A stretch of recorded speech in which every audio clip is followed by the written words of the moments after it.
À toutes et à tous les fratés, j'espère que vous allez bien. Pour cette nouvelle vidéo, on se retrouve pour faire Milan-San Remo 2025 sur le jeu officiel de cyclisme Pro Cycling Manager. Ça va être intéressant. Alors là, on est en train de réfléchir à quelle équipe on prend. Voilà, je suis en train de mûrement réfléchir et c'est compliqué de choisir parce qu'il y a énormément de favoris et énormément d'équipes au départ de cette course-là. Là, honnêtement, je suis en train d'hésiter. Est-ce que je prends Tudor avec Julien Alaphilippe parce que j'adore ce coureur-là avec son punch et tout ça, et je sais qu'il y a Marc Hirschi qui est pas mal dans cette équipe. J'hésite aussi avec l'équipe de Primoz Roglic qui est quand même pas mal aussi. Il y a beaucoup d'hésitation.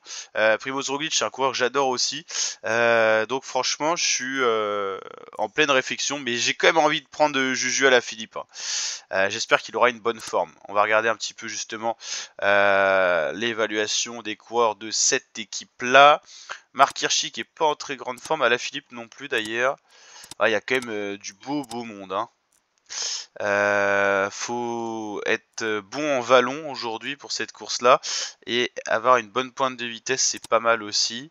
Et c'est 7 coureurs. Hein. Il y a 175 coureurs au départ normalement. Ouais, il y a de quoi faire. Il y a de quoi faire. C'est vrai que j'hésite aussi avec... Ah putain, c'est chaud. Hein. En plus, ils ont pas une bonne forme. J'hésite avec l'équipe de Primoz Roglic aussi. Bon allez, je vais me tenter un petit Alaphilippe quand même. Allez, en mode de jeu normal. Allez, voilà le profil entre Pavia et San Remo, profil 2025, gigantesque, 288 km, Milan-San Remo, 116e édition cette année. C'est classé en World Tour, les meilleures courses de cyclisme au monde. Regardez un petit peu toutes les forces en présence. Wout van Aert, Olaf Koensch, Michael Matthews, Mathieu Van Der Poel, Jasper Philipsen qui a remporté l'édition l'an dernier. Alaphilippe, c'était en 2019. Dans les anciens vainqueurs qui sont sur la course cette année, il y a Matej Mohoric, Julien Alaphilippe, Jasper Philipsen, qu'est-ce qu'on a d'autre, Mathieu Van Der Poel, Jasper Stuyven. Il y a quand même encore de nombreux coureurs dans le peloton actuel. Donc voilà. Et Vincenzo Nibali, je crois qu'il avait remporté en 2018, si je dis pas de bêtises, mais lui est à la retraite. Voilà. Il y a des gros favoris, Mats Pedersen, ça peut être un favori. Mais il y a quelques petites bosses, donc ça peut causer la différence. Mais c'est vrai que c'est un profil qui peut correspondre à des sprinters qui passent bien les bosses, comme à des punchers, comme à des coureurs grimpeurs qui aiment bien le côté punchy un peu. C'est pas un terrain de pur grimpeur, mais c'est vallonné, quoi. Donc on va voir un peu ce que ça va donner. Mais c'est une course hors norme, hein. 288 km, c'est énorme. Faut s'imaginer que c'est quasiment 300 km, soit en gros 7 heures d'effort à peu près. Les coureurs s'élancent à 10 heures pour une arrivée estimée vers 17h10. Donc c'est 7 heures d'effort sur le vélo, c'est énorme. Hein. C'est énorme, ça fait énormément de kilomètres à faire. Donc il peut se passer de multiples choses, chute, on va dire coup de mou dans le sens où il peut y avoir des fringales, il faut bien s'alimenter tout au long de la course. Hein. Quand vous avez autant de kilomètres, il faut que le corps arrive à subir cet effort très long. C'est de l'endurance aussi, hein. Faut être capable de quasiment récupérer sur le vélo s'il y a des accélérations et tout ça. Donc c'est assez compliqué comme course. Hein. Donc voilà, 175 coureurs, je crois que c'est 26 équipes au départ de cette édition de Milan-San Remo. C'est énorme. C'est vraiment une course hors norme.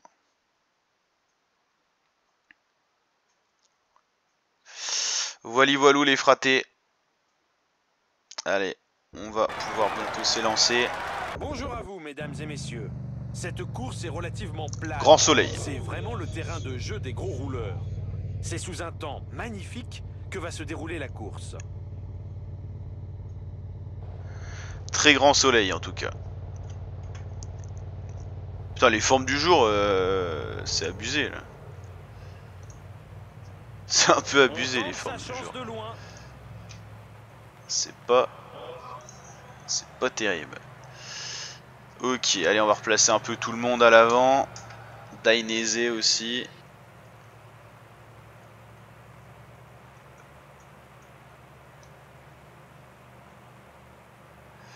Dainese, il est pas en forme. Hein.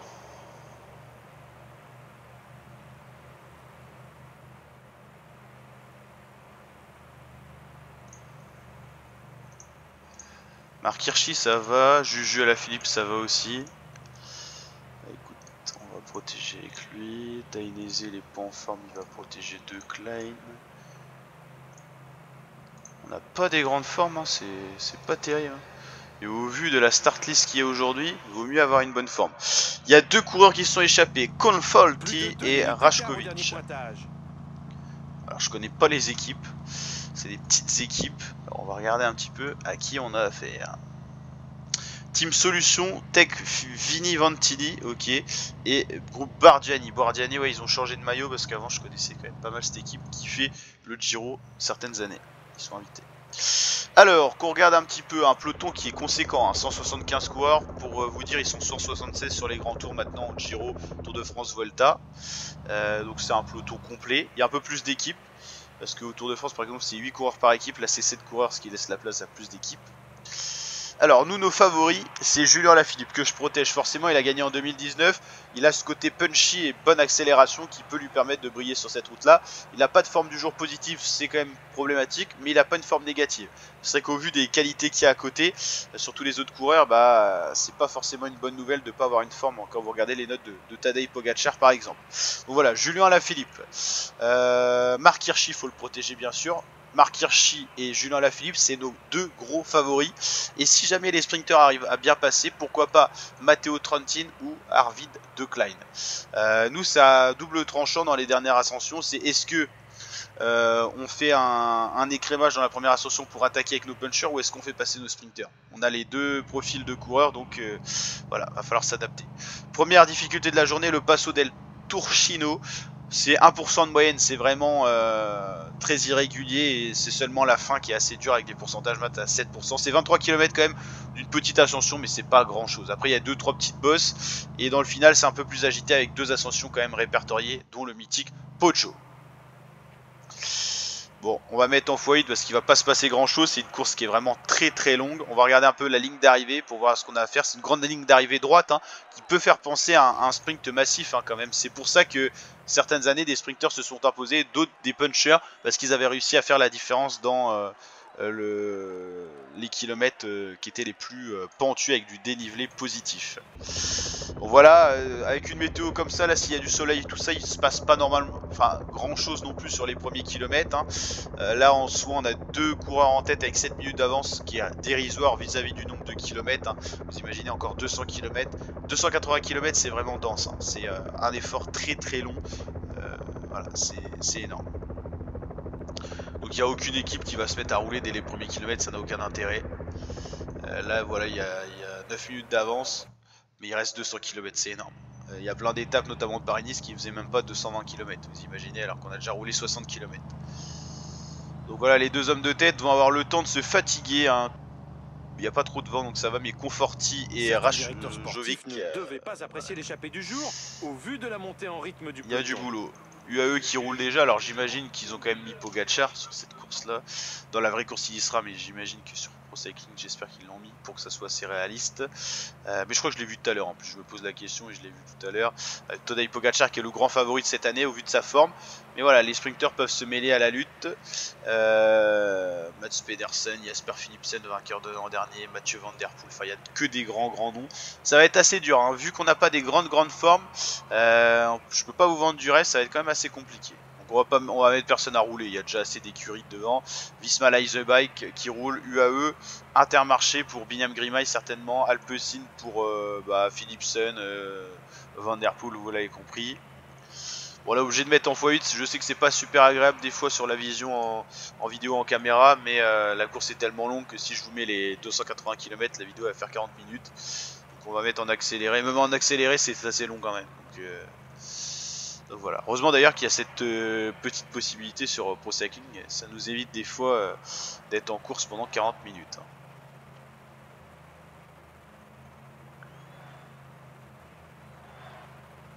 6 minutes d'avance pour les échappés, on est dans la première ascension de la journée. Il n'y a pas un gros rythme dans le peloton, mais j'imagine que les 2 coureurs face au vent, même s'il n'y a pas beaucoup de vent, voilà, ils se fatiguent plus que d'être dans le peloton. La route est un peu plus petite, là on le voit.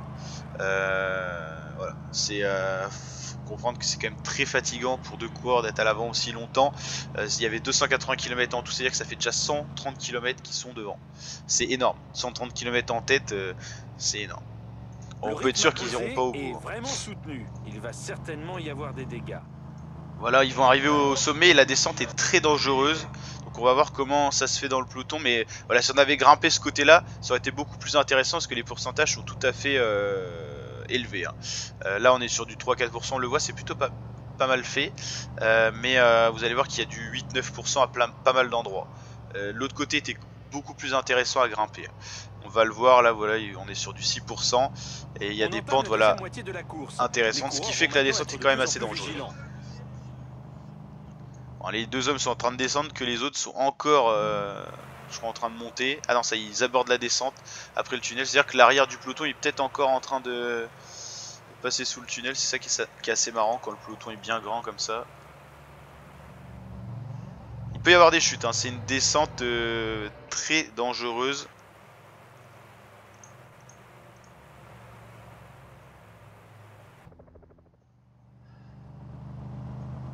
Ils sont au pied de la descente. Enfin, ils ont fini la descente, les hommes de tête. 5 minutes 54, c'est assez conséquent. Hein. Faudra quand même se méfier, mais bon. Voilà, on l'a dit, la course est très très longue. Bon, ça passe sans chute, c'est plutôt une bonne nouvelle. Ça y est, ça commence à rouler là. Donc, crevaison, c'est pas si grave que ça à ce moment-là de la course. Là, on passe près de la mer. Hein. Ça peut avoir son influence s'il y a du vent. Ça roule plus du tout là. Il va falloir se mettre à rouler quand même parce que 5 minutes, bon voilà, c'est pas des grands coureurs devant, mais voilà, il reste 100 km. En fait, l'étape est tellement longue qu'il faut quand même bien juger les écarts. Bon, c'est pas des coureurs qui ont des très grandes notes non plus. Alors qu'est-ce qui s'est passé? Tish Benuch a été victime d'une crevaison, il est ramené. Ah, donc comme quoi c'est peut-être un leader, Tish Benuch, parce qu'il est ramené par Christophe Laporte. En tout cas sur Pro Cycling, il est considéré comme tel. Bon, il y a encore le temps avant de ravitailler tout ça. 4 minutes, ça y est, on voit que le peloton quand même a décidé de rouler. Peut-être qu'aussi les deux hommes à l'avant s'épuisent aussi. Hein. Parce qu'il faut savoir que c'est quand même une course très longue. Hein. C'est dommage qu'on puisse pas aller voir les différentes ascensions. Des fois, il y a des petites caméras qui sont posées pour aller voir un petit peu comment c'est fait. Mais c'est pas si sélectif que ça. Hein. Donc il faudra faire attention. Pour faire des écarts, c'est pas si évident que ça. Il faudra être super bien placé. Parce que vous l'avez compris, un peloton conséquent qui va arriver au pied des deux ascensions. Voilà, et puis ça va commencer à être plus vallonné à partir de là. Donc, à voir ce que ça va donner. Quoi. 2 minutes d'avance pour les échappés, ça commence à être peu. On va regarder la moto, hop, les différentes motos sur le peloton, un peloton complet encore. Et les deux hommes de tête qui sont ici avec 2 minutes d'avance sur le peloton. Ils auront fait quand même une très belle course. Hein. Imaginez que ça fait plus de 210 km qu'ils sont en tête. Mais ils pourront rien faire face au peloton qui est encore bien armé avec tous ses coureurs. 173 coureurs encore dans le peloton qui sont encore frais hein, par rapport à ces deux-là qui ont quand même bien roulé en tête.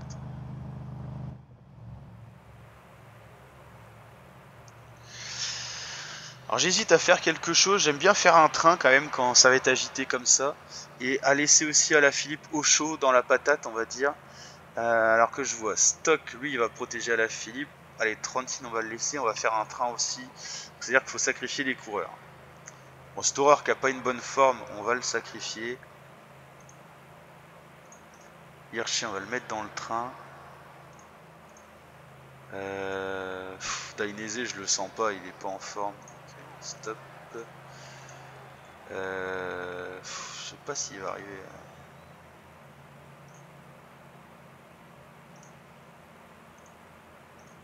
Ouais, je garde Trentin plutôt en sprint. Donc ça me fait quoi? Ça me fait en train Dainese, Storer, De Klein. Non, c'est pas dans le bon ordre. Dainese, De Klein, Hirschi. Ok. Allez, moins d'une minute d'avance pour les deux hommes de tête qui vont pas tarder, vous l'avez compris, à se faire revoir. On va commencer à hausser un peu le rythme, ça commence à être un peu plus vallonné. Faut que ça soit un final un peu sélectif hein, pour nous avec Julien Alaphilippe, vous l'avez compris. Donc on est obligé de mettre un peu de rythme, on va dire. Ce que je vais faire là, c'est que je vais ravitailler avec Storer et après il va revenir dans le train. On a replacé Marc Hirschi aux avant-postes, vous l'avez compris, qui a une bonne forme. Donc là, c'est une bonne opportunité de briller aujourd'hui. On est obligé de sacrifier des coureurs. On peut pas garder tout le monde. De toute façon, on peut pas jouer la gagne avec tout le monde. Donc c'est parti. Dainese, on le sacrifie. On sacrifiera De Klein. Oula, ça attaque. Le peloton ne semble pas vraiment concerné par l'échappée. C'est des bons coureurs qui attaquent. Hein. Démarrage Bon, on va pas rouler. On va voir qui c'est qui roule. Hein. Il y a vraiment des bons coureurs, de bons coureurs qui ont attaqué. C'est intéressant, ça anime la course, je ne m'attendais pas à ce moment-là. Filippo Ganna, Stefan Kung, Craig Anderson, faut pas les laisser partir. Hein. Ah, le peloton est juste là quand même. Ah, c'est Olaf Kunsch qui roule. Il y a vraiment beaucoup de coureurs qui attaquent là. Chimolai, tout ça. Je roule pas trop vite parce qu'on est en train en même temps de ravitailler. Mais faut pas les laisser partir. Hein. Je me dis, est-ce qu'il vaut pas mieux mettre un point de relais à l'avant quand c'est comme ça?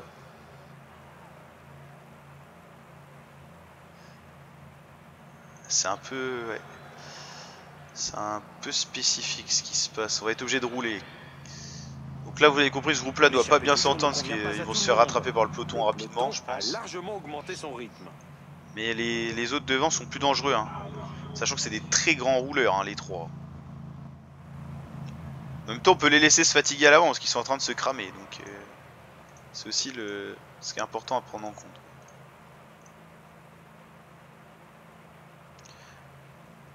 Une minute, faut pas les laisser partir quand même. Hein.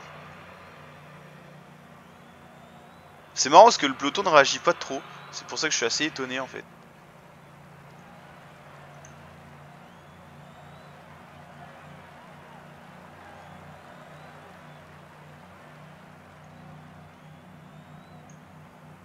Allez, déjà ceux-là, ils vont être rattrapés. Il reste les trois devant. Mais les trois devant, je peux les laisser aussi s'épuiser. Bon, après, il y a tellement de viviers dans le peloton que c'est pas parce que ces trois-là sont fatigués qu'on aura la chance de forcément de gagner. Mais allez, ça y est, ça réagit parce que c'est quand même costaud. L'allure du peloton en main. Ils ne doivent pas avoir de coéquipiers placés dans l'échappée. C'est quand même du costaud là, ce qui est devant. Il reste 30 km, c'est ça aussi. Il resterait 10 km, ça serait inquiétant. 30 km, va falloir réagir dès la prochaine ascension, je pense. En fait, il faut se rapprocher le plus près pour si on fait attaquer un coureur qui se retrouve dedans. Quoi, en fait.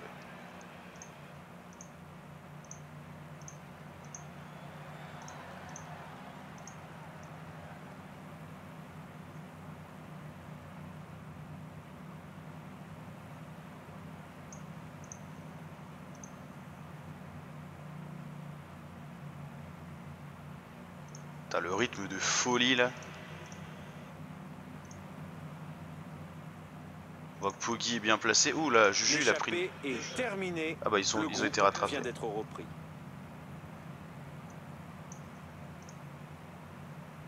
Pogacar quand il est bien devant là. Ah ça y est, je suis content. La Philippe est bien placé.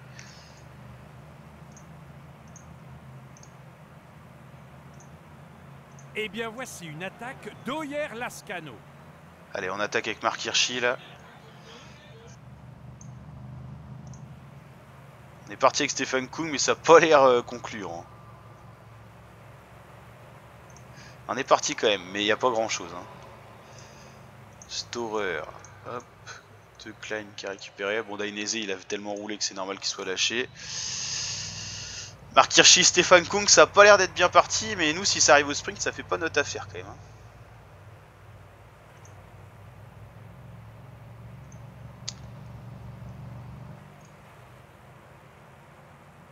Le groupe d'échappés vient d'abdiquer. Le peloton ne leur a laissé aucune chance. On s'est fait complètement rattraper. Le peloton a augmenté son allure. Ça va être compliqué de faire l'écart. Hein. Ça commence à m'inquiéter un petit peu là. Encore 15 km à parcourir.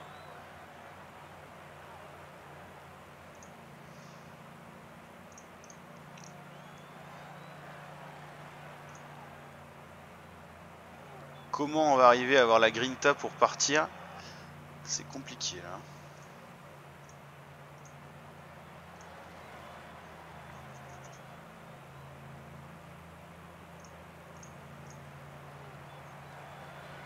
Tout le monde est prêt en plus. Allez, le Poggio, dernière ascension de la journée. Nous sommes maintenant à 10 km de l'arrivée. Ça va être costaud là. Putain, tout le monde est encore frais, c'est ça le problème en fait. C'est super compliqué quand c'est comme ça. On est déjà dedans en plus. Les sprinteurs cherchent à se replacer à l'avant du peloton. Nous allons probablement assister à une arrivée groupée. Et maintenant, c'est une attaque de Tadej Pogacar. Pour l'instant, la sélection s'opère par l'arrière. Fin de l'échappée, le groupe vient d'être repris. Allez, à la Philippe qui est un peu parti là avec Matteo Trentin. C'est costaud. Hein. Allez, Alaf. Faut basculer là. Allez, allez, allez, allez. Putain, c'est chaud. Nous sommes à 5 km de l'arrivée. Avec Trent Hirschi, putain, je vais essayer de me replacer devant. On a un petit peu d'avance, on a réussi à attaquer pile au moment où ça se regardait un peu, mais c'est super chaud quand même. On voit qu'Alaphilippe est très bon descendeur, il fait un peu la différence avec Matteo Trentin. On a fait un peu le trou quand même. Ah putain, ça peut le faire. Hein. Ça va le faire. Putain, la vache, doublé. Matteo Trentin qui s'impose devant Julien Alaphilippe. Putain, le doublé. Incroyable. Et Philipsen, voilà le vainqueur de l'an dernier, qui au sprint était le plus rapide devant Matthews, Arnaud Delis, Van Der Poel. La course est jouée. Okay. Putain, incroyable. Incroyable. Matteo Trentin devant Julien Alaphilippe, le doublé de la Tudor. Est-ce que vous y croyez en commentaire? Dites-moi si vous pensez que ça pourrait être cette course-là qui se passe aujourd'hui. On va regarder tous les lâchers, un peu, tous ceux qui ont travaillé un peu. Sébastien Molano, le Colombien. On a Dainese et Olaf Konch qui arriveront dans les délais. De toute façon, c'est une course d'une journée, donc ils s'en fichent un peu. Ah bah, c'est les deux échappés qui donc sont un peu cuits, ce qu'on peut comprendre. Hein, qui vont finir les deux derniers. Putain, incroyable. Matteo Trentin devant Julien Alaphilippe et Jasper Philipsen, le top 3 de cette étape. Ah, gagner une course avec une forme du jour négative. Vous voyez, comme quoi tout est possible. On va aller voir le podium. On était quand même bien devant. Je me suis dit, est-ce qu'on lance pas un peu trop tôt? Mais en fait, la bosse du jour, avec la descente, ça permet de pas trop s'épuiser. Vu qu'on avait Alaphilippe qui était bon descendeur, on a réussi à garder 9-10 secondes sur le peloton. Et on a réussi à s'imposer. Ça fait plaisir. Le top 10, Trentin, Alaphilippe, Philipsen, Matthews, Delis, Van Der Poel, Mats Pedersen. Je précise qu'il y a Casper Pedersen dans le peloton. Binyam Griaman. Premier français, Brian Cocard et Filippo Ganna au top 10, c'est que de grands coureurs. Le classement par équipe à la Tudor, on fait quand même doubler premier et deuxième devant Alpecin et Trek. Il y a des équipes avec un très bon vivier pour cette course-là en tout cas. On va aller voir un petit peu tout ça dans les classements détaillés. Ah, ça fait plaisir en tout cas. Très belle victoire sur cette classique. Et on fait 15e avec Marc Hirschi, ce qui est un peu moins bien. Mais voilà, à partir du moment où on a attaqué, on a préparé le terrain pour les autres coureurs de notre équipe. Mais Marc Hirschi s'était en gros sacrifié, si vous voulez, quoi. Et en fait, avec Alaphilippe, on a attaqué pile au bon moment. Et je me suis dit, pourquoi pas suivre Alaphilippe avec un sprinter? Parce que si jamais on se fait revoir par les mecs derrière, si on a Alaphilippe face à un pur sprinter sur du plat, on est foutu. Matteo Trentin, il a ce petit côté un peu sprinter quand même si c'est un sprinter plus en boss qui n'est pas le plus rapide sur du plat, mais dans ces courses-là, il peut être pas mal parce qu'il s'économise vu que lui, en vallon, il est plutôt bon. Et vu qu'Alaphilippe a bien descendu, Matteo Trentin est resté dans la roue, il était bien frais et on a fait le doublé, ça je m'y attendais pas, avec quand même à peu près 27 secondes d'avance sur le peloton, ce qui est énorme, et 20 secondes pour Alaphilippe, quoi. Mais incroyable, on a déjà fait un peu ce schéma-là sur une autre course, et bah, franchement, je suis très très content de cette course-là, quoi. Et statistiquement, Milan-San Remo, c'est 288,4 km. On l'a fait à 43 km/h de moyenne. Il y a 1457 mètres de dénivelé. C'est une étape classifiée en plaine. Donc voilà l'équipe, n'hésitez pas à liker, partager et vous abonner. C'était un réel plaisir de faire cette course-là en votre compagnie sur le jeu officiel Pro Cycling Manager. N'hésitez pas à liker, partager, commenter et me dire si vous pensez que cette course-là était réaliste vis-à-vis de ce qui peut se passer dans la course aujourd'hui pour cette édition 2025, 116e édition de Milan-San Remo 2025. Ciao les fratés, à très bientôt pour de prochaines vidéos.